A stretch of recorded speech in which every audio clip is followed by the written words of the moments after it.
Britain के इतिहास में बहुत कुछ बदल गया है। ऋषि सुनक के रूप में पहली बार यहाँ कोई अनिवासी व्यक्ति प्रधानमंत्री बना है। साथ ही पहली बार क्रिश्चियन बहुल देश में हिंदू नेता सर्वोच्च पद पर विराजमान हुआ है। ऋषि सुनक के लिए दुनिया के पावर सेंटर कहे जाने वाले देश के सर्वोच्च पद पर पहुंचने की यात्रा कई पीढ़ियों के संघर्ष की कहानी है। ऋषि सुनक के ब्रिटेन के पीएम बनने की यात्रा लगभग 90 साल पहले अविभाजित भारत के पंजाब से उनके पूर्वजों ने शुरू की थी। ये यात्रा उस स्थान पर मुकम्मल हुई जहां से ब्रिटेन ने कई सौ सालों तक दुनिया पर राज किया। ये जगह है 10 डाउनिंग स्ट्रीट, यानी ब्रिटेन के पीएम का आधिकारिक आवास है। भारतवंशी ऋषि सुनक ने ब्रिटिश प्रधानमंत्री के रूप में कार्यभार संभाला। इस दौरान उन्होंने अपनी हिंदुत्व वाली छवि को और पुख्ता कर दिया।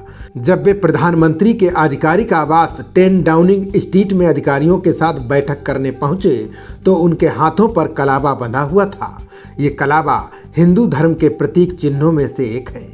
उनकी ये तस्वीर वायरल हो रही है। ऋषि सुनक के ब्रिटेन के पीएम बनने की कहानी की बात करें तो पंजाब का एक परिवार कई दशकों तक अच्छी जिंदगी की तलाश में एशिया से अफ्रीका गया, वहां से यूरोप आया। इन 3 महादेशों की यात्रा में सुनक के परिवार की 3 पीढ़ियों का समय गुजर गया।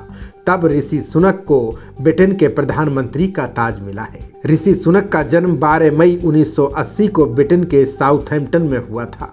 ऋषि के पिता डॉक्टर और माँ एक दवाखाना चलाती थीं। ऋषि सुनक 3 बहन भाई हैं, जिनमें वे सबसे बड़े हैं। ऋषि सुनक के दादा दादी का जन्म पंजाब प्रांत में हुआ था, जबकि ऋषि सुनक के पिता का जन्म केन्या तो उनकी मां का जन्म तंजानिया में हुआ था। ऋषि सुनक ने ब्रिटेन के विंचेस्टर कॉलेज से राजनीतिक विज्ञान में पढ़ाई की, जिसके बाद उन्होंने आगे की पढ़ाई ऑक्सफोर्ड यूनिवर्सिटी से की।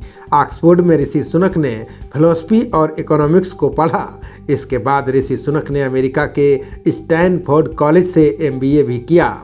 इस दौरान वे यूनिवर्सिटी के स्कॉलर थे। यहीं उनकी मुलाकात अक्षता मूर्ति से हुई। वे इन्फोसिस के सह संस्थापक नारायण मूर्ति की बेटी हैं। उन्होंने अक्षता से 2009 में शादी की। उनकी 2 बेटियां हैं, जिनका नाम कृष्णा और अनुष्का है। पढ़ाई पूरी करने के बाद ऋषि सुनक ने गोल्डमैन सॉक्स के साथ काम किया। बाद में हेज फंड फर्म्स में पार्टनर बन गए। जब ऋषि राजनीति में नहीं आए थे तब उन्होंने 1 अरब पाउंड की ग्लोबल इन्वेस्टमेंट कंपनी की स्थापना की। इस कंपनी की खासियत थी कि ये ब्रिटेन में छोटे स्तर के कारोबारों में निवेश के लिए काफ़ी सहायक थी। यूके के सबसे अमीर सांसदों में शामिल ऋषि सुनक 2015 में पहली बार संसद पहुंचे। ऋषि सुनक ने यॉर्कशायर के रिचमंड से जीत हासिल की थी। उन्होंने संसद में भगवद गीता पर सांसद के रूप में शपथ ली। ऋषि सुनक ने पूर्व प्रधानमंत्री टेरेसा मे की कैबिनेट में जूनियर मिनिस्टर का पद संभाला। फरवरी 2020 में उन्हें ब्रिटेन के कैबिनेट के सबसे महत्वपूर्ण पद चांसलर ऑफ एक्सचेकर यानी वित्त मंत्री नियुक्त किया गया। ऋषि सुनक ब्रेग्जिट का समर्थन करने वाले नेताओं में से एक थे, जिस वजह से राजनीति में उनका कद तेजी से बढ़ता रहा। खबरों का सिलसिला जारी रहेगा। देखते रहिए जनप्रवाद। नमस्कार।